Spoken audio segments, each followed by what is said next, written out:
મારા ખાતામાં 10 લાખ રૂપિયા હતા, મેં 8 લાખ રૂપિયા એગ્રીમેન્ટની ફી ચૂકી હતી. મારે આજુબાજુના લોકો મને એવું કહેતા કે તું ગાંડો થઈ ગયો કે એગ્રીમેન્ટના 8 લાખ રૂપિયા દેવા પડે. અહીંની અમદાવાદની ફ્રેન્ચાઇઝી હતી. રાત્રે અમે 12 વાગ્યા સુધી બેસીને વાતો કરીએ છીએ કે how to grow the business. સવારે 3 દુકાનના બોર્ડ ચેન્જ કરી નાખ્યા. સ્લીપલેસ નાઇટ્સ મારી ચાલુ થઈ ગઈ કે આનું કંટ્રોલ કેવી રીતે. દરસમય દરેક શહેરની અંદર જાણીતી દુકાનો હોય છે, પણ એ લોકો એક શાખાથી આગળ વધી શકતા નથી. તો શું ખૂટે છે? એ લોકોને એવું છે કે આપણે બેસ્ટ પ્રોડક્ટ બનાવશું ને તો આપણી દુકાન ચાલી જશે, પણ ખરેખર એવું હોતું નથી. આઈ નેવર સે કે આઈ એમ બેસ્ટ ઇન ટી.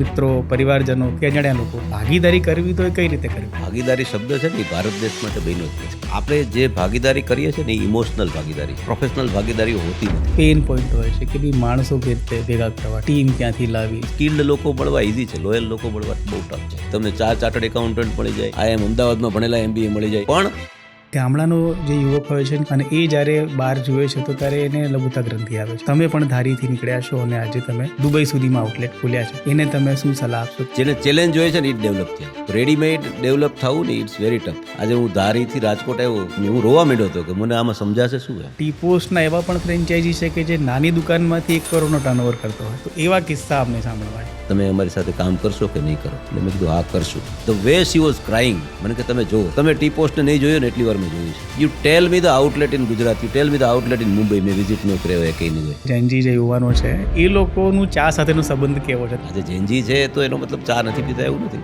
અમે એવું કહીએ છીએ કે ભાઈ છોકરી પટાવી હોય ને ત્યારે તમારે કોફી શોપમાં જવાનું છે, પણ ડેઈલી બેસવા માટેની જગ્યા તો હું જ છું. એવું કહેવાતું કે જે કશું ના કરી શકે ને એ ચાને ધંધો કરે, પણ હવે એવું જોવામાં આવી રહ્યું છે કે ટી પોસ્ટનો જે શાખા છે એ ડોક્ટરો બી લઈ રહ્યા છે ને એન્જિનિયરો બી લઈ રહ્યા છે. એક સૌથી મોટો શ્રેય એના માટે આપીશ મોદી સાહેબને, કે જે અમારા ભાઈ ડિફોલ્ટ બ્રાન્ડ એમ્બેસેડર તરીકે જીવે છે.